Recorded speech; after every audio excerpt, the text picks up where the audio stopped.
persona llega, me comenta, me dice, no, pues uno no le va a hacer ninguna valoración ni nada, uno solamente está ofertando, ¿cierto? Y haciendo la preinscripción. El chico tampoco estaba en ese momento, pero es muy importante porque de alguna otra manera lo que hace estas personas es poder saber uno qué puede decir para ellos irse y seguir como con el mismo conflicto y la misma pelea.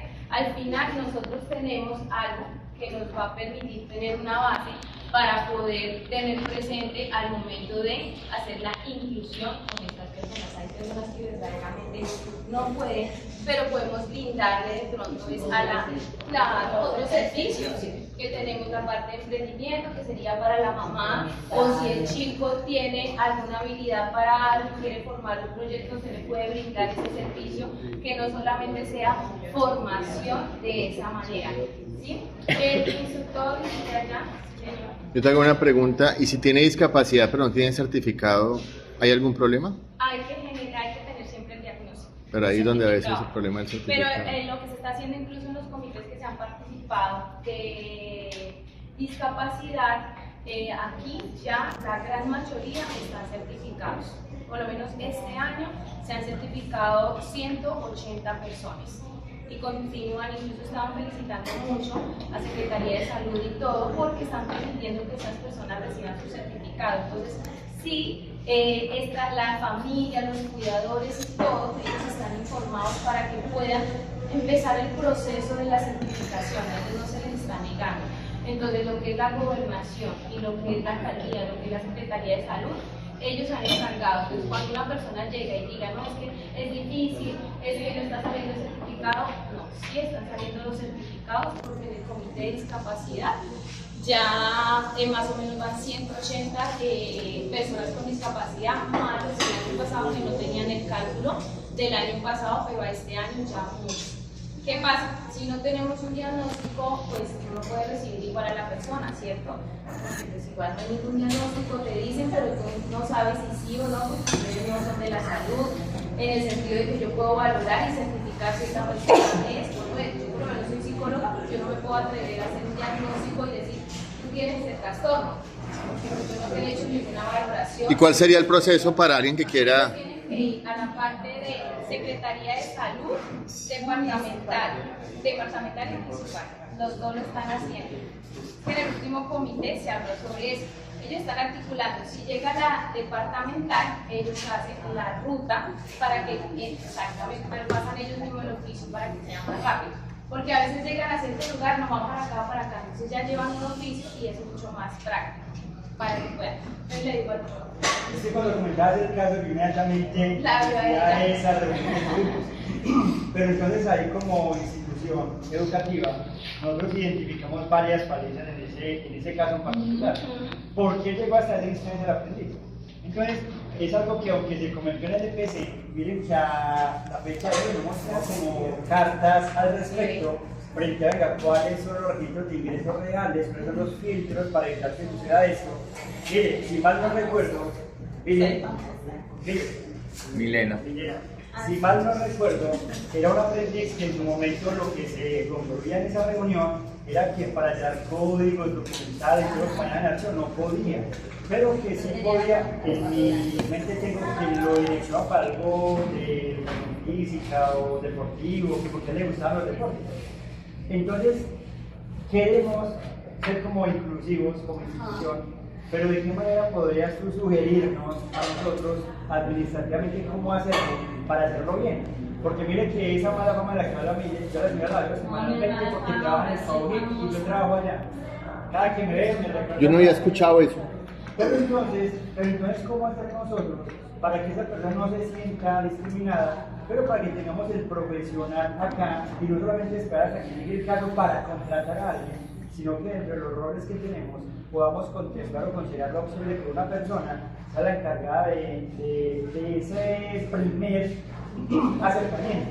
Yo recuerdo algo que se hacía, acá no lo he hecho ver, los estudios de aprendizaje, era como un filtro para saber si esta persona aprende de una de otra manera o su capacidad intelectual por una dirección. No sé de qué manera podría tú que has visto la dinámica de esa escena. ¿en qué área o qué área podría apoyar estos ingresos de los nuevos aprendices para evitar que la persona se sienta discriminada como se siente la mamá? Porque la mamá es la que se siente muy afectada. Para eso estoy yo, el programa de población víctima y vulnerable. ¿Sí? Lo ideal es que cuando llegan esos aprendices o llegan los cuidadores, acudientes, manifestando eso, lo mejor sería pasar a ese filtro, que es el programa de población víctima y vulnerable, para que nosotros podamos generar esa articulación que tenemos desde la alcaldía y desde la gobernación y poder empezar a hacer la gestión para saber si este aprendiz se le dificulta esto, es más fácil esto, cuál es su diagnóstico, podemos ingresarlo acá, pero sería desde orientación ocupacional de población víctima y vulnerable. Ajá. Señora. Bueno, yo sé que en la Secretaría de Salud Municipal ellos tienen que hacer un contrato para poder hacer la junta y poder certificar. Y yo cuando me certifiqué, ellos ni siquiera tenían contrato y contactaron como a principios de diciembre. Y eso es una falencia muy grande, porque las personas esperan mucho tiempo que les hagan esa certificación y definitivamente los entes territoriales no están siendo efectivos con ese contrato para poder certificar el nivel de personas que tienen. Eso se ha llevado. Dale. Entonces, pues ahí es donde voy yo, porque definitivamente que pueden haber muchas personas, pero definitivamente los entes territoriales no se están preocupando porque esos contratos salgan y porque esas certificaciones puedan tener a las personas que las necesiten. Entonces, ahí es donde entramos en el dilema: el aprendiz está o no está certificado, pero es que veamos que todo empieza desde allá donde no existe un contrato. Cuando yo me certificaba me tocó pasar derechos de petición y por eso empezaron a hacerlo. Y esa vez lo hicieron ya a finales, como desde el 10 de diciembre, creo que firmaron el contrato con el hospital para poder hacer eso, que yo los llené derechos de peticiones. Porque definitivamente, si no se hace, no se cumple. De eso se habló mucho porque precisamente pues este año que yo llegué a los comités, el primer comité fue ese disgusto y fue como, ¿qué está pasando? Estas personas no se han podido certificar, ellos no han podido pues realizar sus actividades y todo, pero me costó un montón. ¿Por qué? Porque hicieron la contratación rápida. Ahorita ya prácticamente para esta segunda semana de diciembre ya pues ya no se puede seguir certificando porque tengo entendido que ya como que el contrato se termina y vuelven otra vez a renovar este contrato. Pero este año sí se ha visto posiblemente de tantos derechos de petición y todo están mejorando bastante. Por eso digamos que lo último que hubo el comité de discapacidad, que fue hace más o menos una semana, 2 semanas, 180 personas se certificaron este año. Sin embargo, hay muchas listas porque por lo menos hay personas que digamos que no son sordos, ¿cierto? Completamente, sino que tienen una dificultad y no está certificado, se les nota, o sea, es supremamente visible esto. Entonces el señor decía, o sea, ni siquiera nos han certificado y se me nota, o sea, ¿qué más quieren? Entonces, ¿qué pasa? El proceso se pierde porque ellos sacan todo lo que es el certificado médico, que los exámenes y todo, pasó ya el tiempo, 3 meses, no, tienes que volver otra vez a hacer todo el proceso.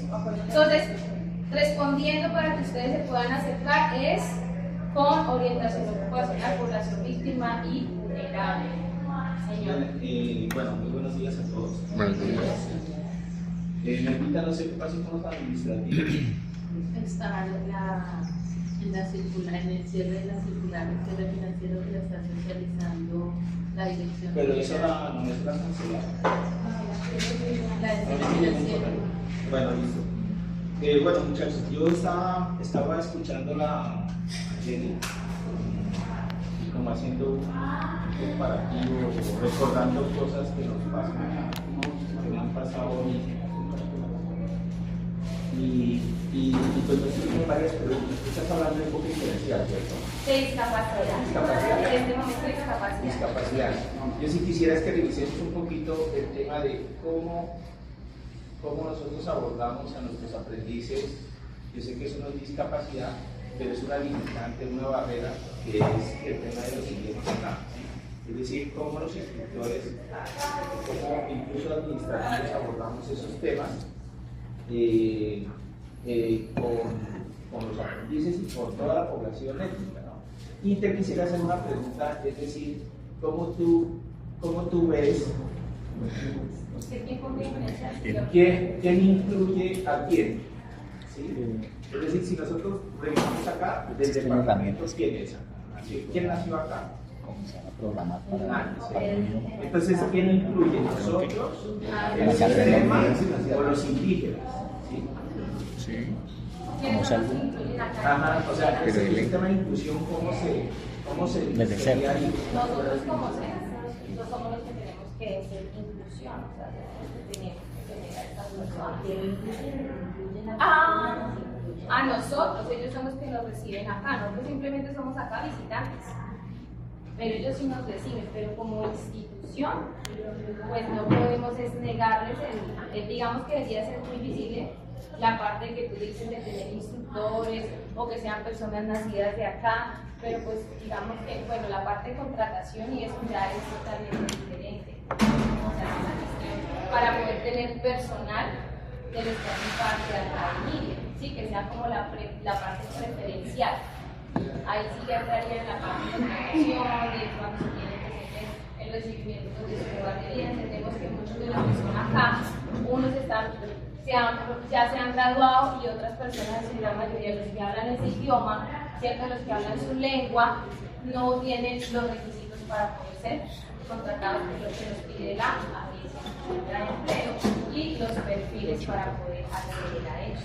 Si lo hablamos desde la parte administrativa. Tengo un choque ahí con ese tema, ¿no? Porque pasa que yo tuve un aprendiz en el Centro Internacional de Producción Limpia, y ella era sordo. Y pasa que fue algo de skills que fue campeón. Entonces, nosotros cómo abordamos o generalizamos esas cosas, o si son cosas como más particulares. Cada persona, digamos, sordomudo, por ejemplo, ¿eso es un estándar o para cada persona se particulariza el aprendizaje? No, los que son sordomudos, ellos tienen una sola lengua. Sí, por eso la lengua es el aprendizaje. Sí. No, esa varía, de Colombia varía de un punto a otro, varía la lengua de señas. Pero si hablamos, ejemplos de, no podemos hablar de países, obviamente la lengua, porque es totalmente diferente si la manejamos de sordos mudos. No, pero acá en Colombia, ellos ya tienen lo que son. Que si todos los sordomudos No son, por eso, es la misma por cosa. Ellos aprenden, por eso todo es es sordomudo. particular. Ajá. Yo por ejemplo grado de sordomudo. aprendizaje. No debía ser mudo, pero dije, los sordos mudos, ellos manejan un solo lenguaje, los sordos mudos. Entonces, termino de decirte una cosita. Pues. Aclarar que no se dice persona sordomuda, sino sordas. La Ah, mayoría de ya. personas sordas, sí, son mudas, pero precisamente porque son sordas. Pero no todo mudo es sordo. No, porque yo lo estoy generalizando de todo el mundo, estoy hablando de los sordos y mudos. Ajá, sí. Para que quede claro. Entonces sí. pasa que estaba en una comunidad y yo hable y hable y otro compañero hable y hable, ¿no? Entonces fuimos y les preguntamos. Entonces le pregunté al que sí sabía hablar español bien. Me dijo, profe, es que ellos no hablan español. Yo le dije, nada, entonces uno ahí a buscar el intérprete, que significa... La norma de traductor e intérprete de lenguas. Entonces, si miren, o sea, es como un cuestionamiento que nos hacemos entre nosotros acá con instructores que somos y debemos mejorar eso. Porque finalmente lo que hacemos nosotros es colonialismo. O sea, yo sé que a veces a la gente no le gusta eso, no le gusta que le digan eso. Es colonialista, ¿no? Eso es colonialismo.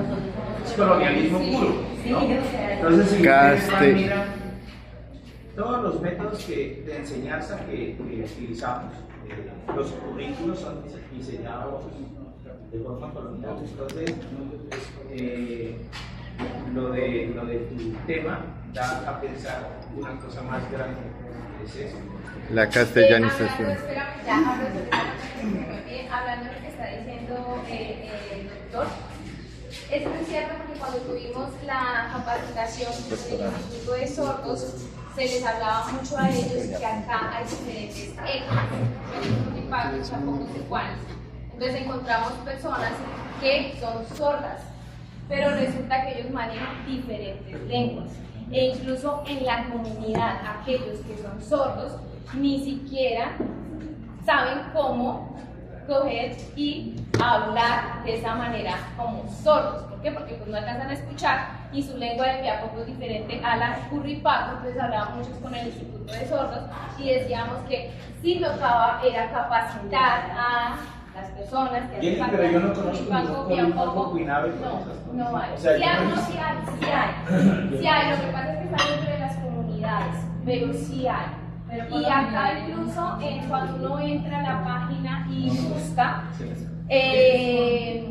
no aparecen todas las personas que se supone que son sordas dentro de este municipio, incluso dentro del departamento. Aparece un porcentaje muy pequeño que no se ha hecho ni siquiera esa caracterización. Espérame, le doy la palabra a ella que ya me dice mejor.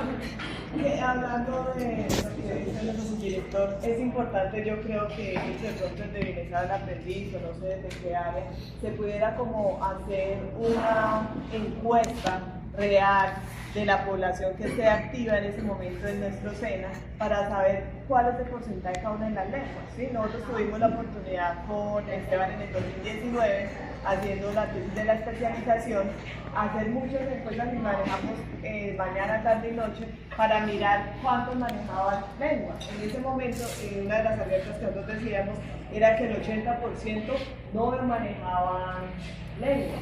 El otro 20% ya han avanzado bastante en el castellano, teniendo en cuenta desde que ellos están en el en la escuela, desde que inician, empiezan a intervenir en la lengua castellana. Y ahí fue donde nosotros aprendimos, en el caso de nosotros, de que ellos terminaban aprendiendo la lengua la de la mamá. ¿Sí?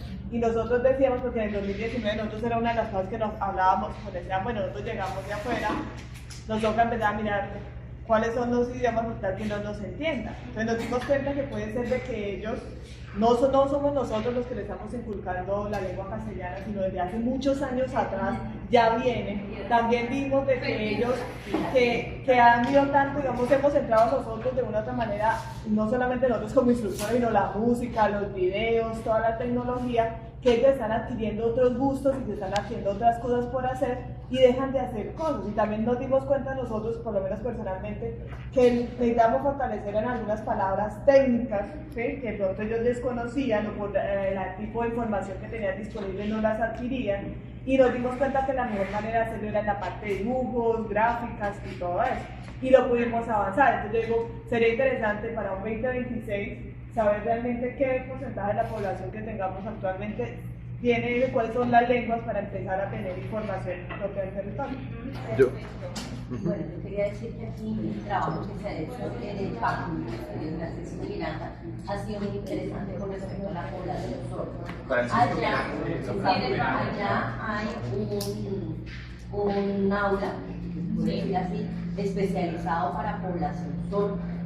¿Sí? Ellos han hecho muchas investigaciones, muchos proyectos en cuanto a la música, a la construcción del lenguaje de señas guarniano, por decirlo así. La mayoría de niños escolarizados sordos llegan allá. Y es importante generar un enlace para saber, digamos, los chicos que están ahí, que yo creo que ya deben estar terminando el bachillerato. Porque, y como conocí esto, o sea, en la coordinación nos llegó un aprendiz sordo. El aprendiz tenía que tener obviamente su intérprete, ¿sí? Claro. Y le llegó a ayudar. Yo hice toda la gestión para saber cómo contratábamos un intérprete, pero con problema, no se puede.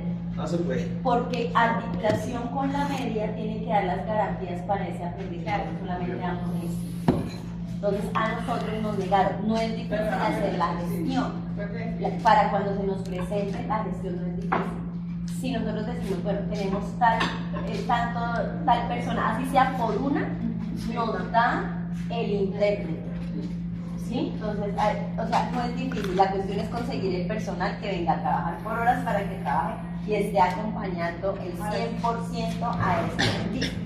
En ese caso nos apoyó la Secretaría de Educación Departamental y no me acuerdo el nombre de una profesora, la O única. Paula nos ayudó para hacer los ajustes razonables, porque eso es otra cosa, toca hacer los ajustes razonables a la guía de aprendizaje de acuerdo a la discapacidad o a la condición de aprendizaje que tenga el aprendiz. Y si me parece, a mí me dio pesar porque me toca cancelar precisamente una capacitación que es la próxima semana por no haber tiquetes, y es para aprender esos ajustes razonables que tenemos que hacer. ¿Cómo? No, eso no. Porque por lo menos nosotros hemos tenido muchas experiencias exitosas por eso, porque de las diferentes coordinaciones en ese momento nosotros buscábamos ayuda. Entonces, por lo menos en ese hizo varios con articulación, ellos se sentaban con las personas que realizaban, se sentaban con la parte técnica. También lo hicimos en la parte, en los horarios del pollo, ¿se acuerdan cuando Tomás?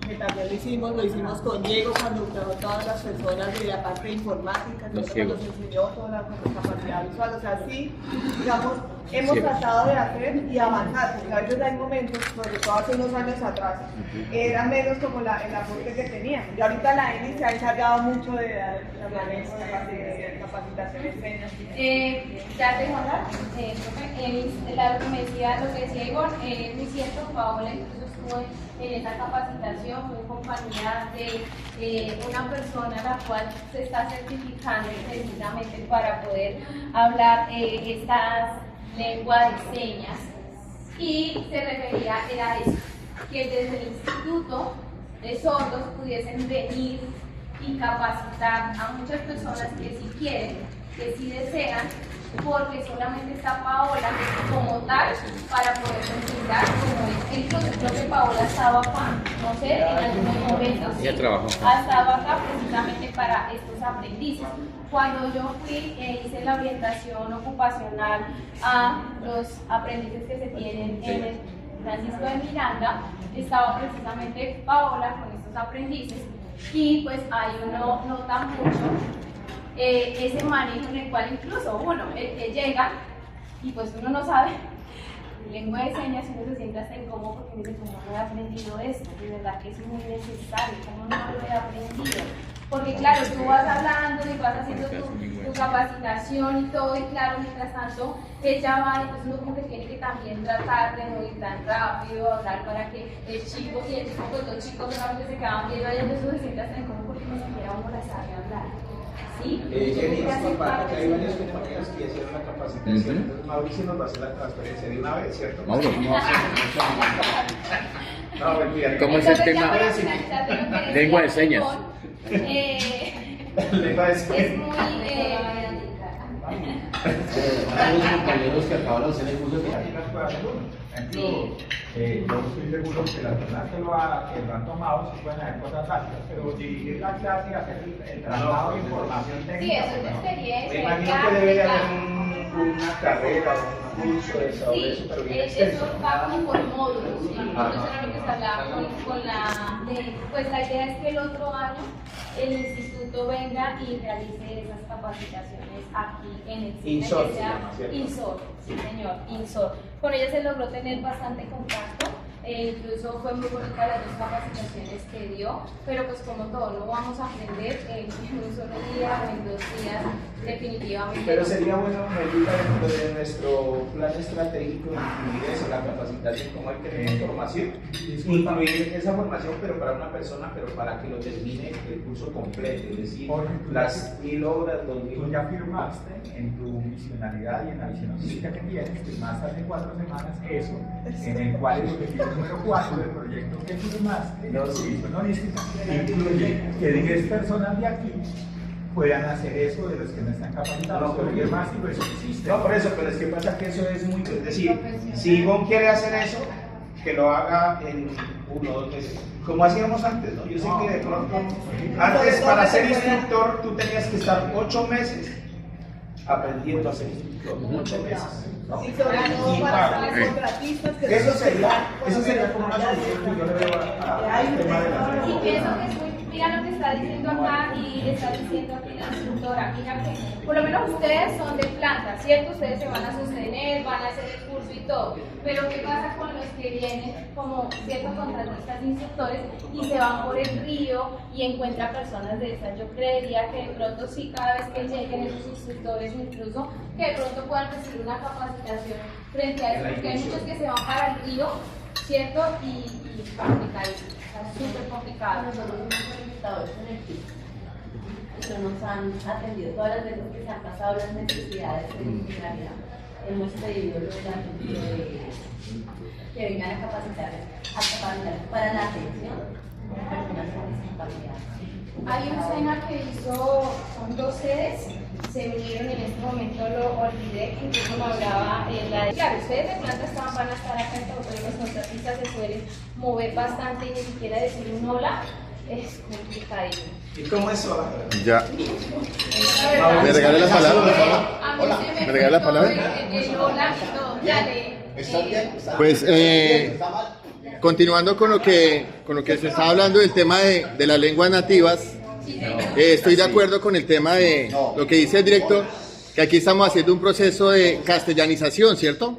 Uno va al río y lo que hace es imponer la lengua, a pesar de que hay una normativa donde en ese territorio la lengua oficial es la de ellos, uno llega y habla en la de uno. Entonces sí está como imponiendo una lengua, sobre todo en los complementarios que uno va a territorios donde pues el porcentaje donde ha avanzado la colonización, como dice el compañero. Entonces, con la prohibición del sí para pedir esa persona. Pero información sobre alguna vez. ahorita en este momento pues el SENA pues está trabajando en la norma de competencia laboral de traductor e intérprete de lenguas nativas, porque el que tenga un certificado de inglés, hay como 100 formas de sacar el certificado y le pagan 4 o 5 millones, y el que sepa 2 o 3 lenguas no vale nada y no se puede contratar porque no hay una norma que lo certifique, ¿cierto? Y el SENA pues tiene como esa opción de primero crear la norma para certificar y segundo certificar competencias laborales. Y el otro tema ahí que complementa esto es avanzar en el tema del español como segunda lengua, que tampoco lo hemos hablado mucho acá, y es que si el chico está certificado en español como segunda lengua, pues ya no tendría necesidad tal vez de hacer el inglés, y no sería como el cuello de botella que porque no hizo inglés no se puede graduar. Ellos quieren inglés, porque es que Porque el extranjero que está llegando en la parte... Sí, lo de turismo. Lo de turismo. Pero eso no quita que se pueda, el inglés sería una tercera lengua, pero no sería obligatorio para graduarse. O sea, nadie está quitando que se quite inglés, pero ya sería optativo, porque ya sería una tercera lengua. De pronto, bueno, Pero ahí lo que pasa es que se está reconociendo que el español es una segunda lengua, que es lo que no se ha reconocido todavía. Administrativo, los aprendices tienen que hacer la solicitud. ¿Qué se hace? Hacen la solicitud y lo que se les hace es reforzar el español. Hasta el momento, ningún programa de formación, ni bueno, también no sé. Cuando yo estuve, a ver cómo se hace el proceso y sí, toca mandar el autorización a la dirección de formación. Pero ¿quién no tiene que solicitar? Los mismos aprendices. Si no hay aprendices que soliciten eso, Pero no, yo la que el obligación bilingüismo del es SENA, obligatorio. que hay que pedir, El inglés. como es esa teoría social a Sofía, eso hay que pedir autorizaciones de allá. Vaya por escrito, Y todo en inglés. se le da una competencia, Salida profundización, internacional, por decirlo escuela así, inglés. a comunicación en español. Pero mira que en la inducción no se le dice eso a los aprendices. Hasta donde yo sé, no se le cuenta de que hay esa posibilidad de que haga esa solicitud por si tiene una lengua. Es como una, como podría darse como porque yo creo que se desconoce el proceso. le doy la palabra. Yo lo digo. No, lo que quería comentar era... Dale. Lo que le quería comentar es que, digamos, en el caso del lenguaje de señas,